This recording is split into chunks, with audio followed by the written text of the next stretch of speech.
ఈరోజు ఈ ప్రభుత్వం ఏమీ చేయలేదు లాయర్స్ కూడా.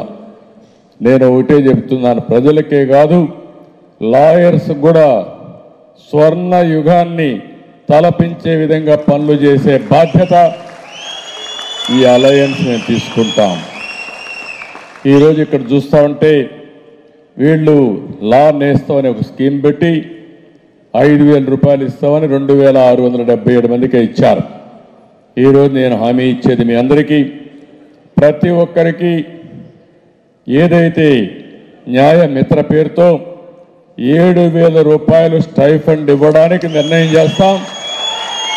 అది కూడా నెంబర్ కూడా 3,500 మందికి తక్కువ కాకుండా ఇచ్చే బాధ్యత తీసుకుంటామని మీ అందరికీ హామీ ఇస్తున్నా.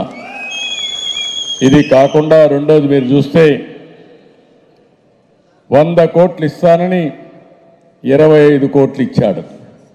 నేను ఒకటే హామీ ఇస్తున్నా, 100 కోట్లు ఇస్తామని చెప్పి 100 కోట్లు మీకు ఇచ్చే బాధ్యత తెలుగుదేశం పార్టీ, జనసేన, బీజేపీ మేమందరం కలిసి సమిష్టిగా తీసుకుంటాం. కార్పస్ ఫండ్ రిలీజ్ చేస్తామని చెప్పి కూడా నేను మీకు తెలియజేసుకుంటున్నాను. ఇది కాకుండా మెడికల్ క్లెయిమ్స్, అదే మరి యాక్సిడెంట్ పాలసీ, ఇవన్నీ కూడా మనం ప్రీమియం కట్టాలి. కనీసం 5 లక్షల రూపాయలు మెడికల్ క్లెయిమ్ కోసం, 15 లక్షల రూపాయలు యాక్సిడెంట్ పాలసీ కోసం ఎంత ప్రీమియం అయితే అంత ప్రీమియం కట్టి, అంటే ఒక పక్క యాక్సిడెంట్ అయ్యి చనిపోతే 15 లక్షలు, లేకపోతే మెడికల్ రీఎంబర్స్మెంట్ ఏదైనా ఉంటే 5 లక్షల వరకు కట్టే బాధ్యత తీసుకుంటామని చెప్పి కూడా నేను మీకు తెలియజేస్తున్నా. ఇంకా ఏదైనా మెయిన్ ఇష్యూస్ ఉంటే సరే, ఇంకంతా మీరందరూ ఉన్నారు, కష్టపడ్డారు, మిమ్మల్ని గౌరవించాలి. హౌస్ ప్లాట్స్ కూడా ఇవ్వడానికి అన్ని విధాలని ప్రయత్నం చేస్తాను. రాత్రింబగళ్ళు న్యాయం కోసం పోరాడే మీకు ఇంటి జాగాలు లేకుండా కరెక్ట్ కాదు. తప్పకుండా చేసి మీ రుణం తెచ్చుకుంటాం. ఇదే కాకుండా ఇంకొక పక్కన మీరు చూస్తే ఏదైతే ఇప్పుడు వచ్చిన చట్టం, కొత్త చట్టం ఒకటి తీసుకొచ్చాడు దుర్మార్గమైన ముఖ్యమంత్రి, ల్యాండ్ టైటిలింగ్ యాక్ట్ అంట. ఈ ల్యాండ్ టైటిలింగ్ యాక్ట్ అయితే నాకైతే ఇంతవరకు అర్థం కాల. 15 ఏళ్ళ నుంచి నేను ముఖ్యమంత్రిగా 14 ఏళ్ళు ఉన్నా, 45 ఏళ్ళు రాజకీయంలో ఉన్నా. నిన్నే చెప్పాను నేను ఒక మాట, ఒక దుర్మార్గుడి చేతల్లో టెక్నాలజీ ఉంటే ఏ విధంగా ఇబ్బందులు వస్తాయో ఈ పరిపాలన ఒక ఉదాహరణ. నిన్నే మీరు చూస్తే ఏపీపీఎస్సీ ఎంత దారుణంగా చేశారో మీరు చూశారు. అడ్డంగా ఏవైతే పరీక్షలు రాసిన తర్వాత రిటర్న్ మ్యాన్స్క్రిప్ట్స్ అన్ని కూడా, వాళ్ళ పరీక్ష ఫలితాలు కూడా మనుషులు మాన్యువల్ వాల్యుయేషన్ చేయాల్సింది డిజిటల్ వాల్యుయేషన్ చేయడం. కోర్టు మీకు డైరెక్షన్ ఇచ్చిన ఆ డైరెక్షన్ ప్రకారం మళ్ళా రెండోసారి వాల్యుయేషన్ చేయడం, అది మాన్యువల్గా చేయడం. చేసిన తర్వాత వీళ్ళకు ఉద్యోగాలు ఇచ్చుకోవాలి కాబట్టి డిఎస్పీ లేకుంటే సబ్ కలెక్టర్ ఉద్యోగాలు, మూడోసారి ఎగ్జామ్ పెట్టి 2 సార్లు కోర్టు చెప్పిన కోర్టు ఆదేశాలు కూడా విస్మరించి ఇష్టానుసారంగా రాంగ్ అఫిడవిట్ వేసి కోర్టు కూడా పక్కదారి పట్టించారు. 5 ఏళ్లు పోరాడితే నిన్న జడ్జిమెంట్ వచ్చింది. నాకైతే చాలా బాధ వేస్తుంది. నాకు తెలుసు ఒక క్లయింట్గా ఈ 5 ఏళ్లు మేము ఎట్టా అవస్థపడ్డామో నేను చూశాను. నాకొక్కడికే కాదు, నాతో కలిసి పోరాడిన వాళ్ళని కాపాడుకోవడానికి, వాళ్ళు జైల్లో ఉంటే నేను ఇంట్లో ఉంటే ఆనందంగా ఉండలేను.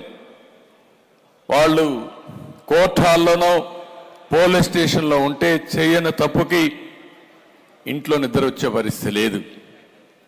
రోడ్డు మీద తీసుకుపోతా ఉంటే ఎక్కడ ఏం చేస్తారో తెలియదు. రాత్రింబగళ్ళు మీరు చూశారు, నర్సాపూర్ ఎంపీని పోలీస్ కస్టడీలో టార్చర్ చేసి ఎక్కడ చంపేస్తారని రాత్రంతా మెలుకొని జాగారం చేసి అతన్ని కాపాడాం. ఆ రోజు మనం కాపాడకపోతే ఆ రోజు ఆ వ్యక్తిని చంపేసేవారు. కాబట్టి ఇలాంటి చాలా జరిగాయి. ఏది ఏమైనా ఈ రోజుతో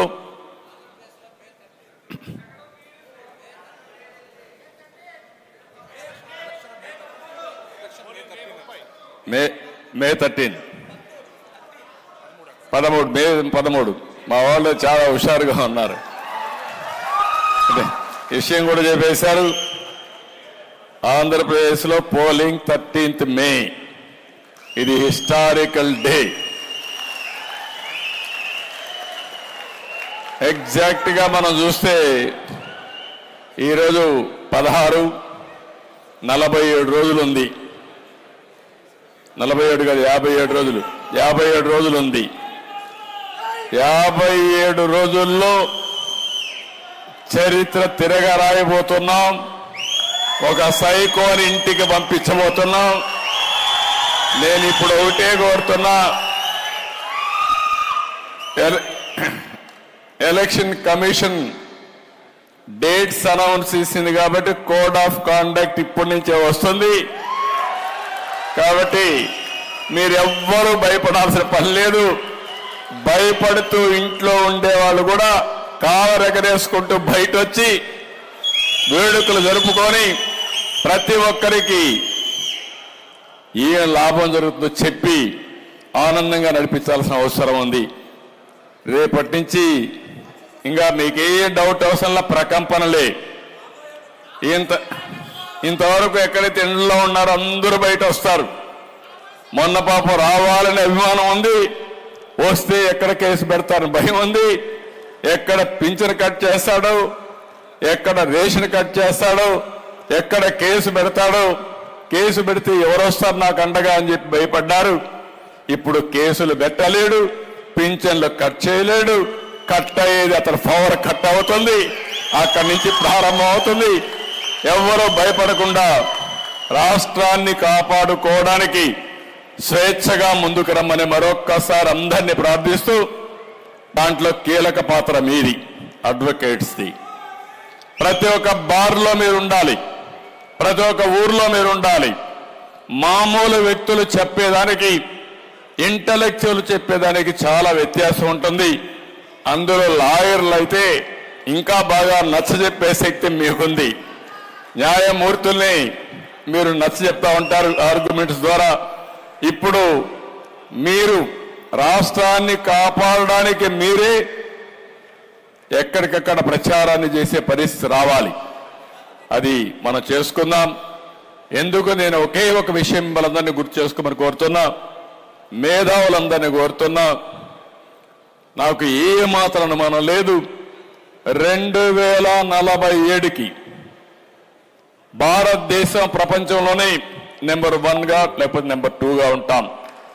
ప్రపంచంలో భారతీయులు నెంబర్ 1గా ఉంటారు. ఏ దేశమైనా వెళ్ళండి, ఆ దేశంలో మన వాళ్ళే ఉంటారు. అదే సమయంలో మొత్తం తెలుగు వాళ్ళు ఉంటారు ఎక్కడ కూడా ప్రపంచం అంతా. మనందరి ఆకాంక్ష, అభిమతం ఒకటే, భారతదేశం ముందుకెళ్ళాలి. ఈ అభివృద్ధిలో మనం భాగస్వాములు కావాలి. ప్రపంచానికి భారతదేశం ఒక ఆదర్శం కావాలి. పేదరికం లేని సమాజాన్ని మనం ఏర్పాటు చేసుకోవాలి.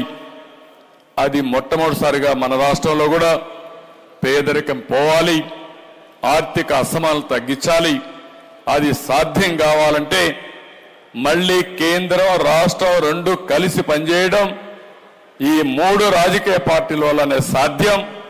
ఈ విషయం గ్రామంలో ఈ రోజు నుంచి మీరు కాఫీ తాగినా, టిఫిన్ తిన్నా, బస్సులో ఎక్కినా, లేకపోతే కారులో కూర్చున్నా దీని మీద ధ్యాస పెట్టమని, కాన్సన్ట్రేట్ చేయమని మరొక్కసారి కోరుకుంటూ, మీరు లా కేసు కోసం ఎట్లయితే రాత్రి అంతా కష్టపడతారో అంత కష్టం అవసరం లేదు. కానీ ఒక 15 దినానికి 1 గంట మీరు దీనికోసం వెచ్చించండి.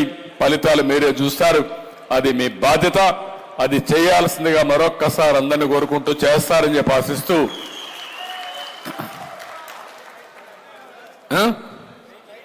టైటిల్ యాక్ట్ ఏదైతే ఉందో ల్యాండ్ సేలింగ్ తప్పకుండా రద్దు చేస్తాం. రద్దు చేసి ఇంకా పగడ్బందీగా ఏం చేయాలో మనం చేద్దాం. Thank you.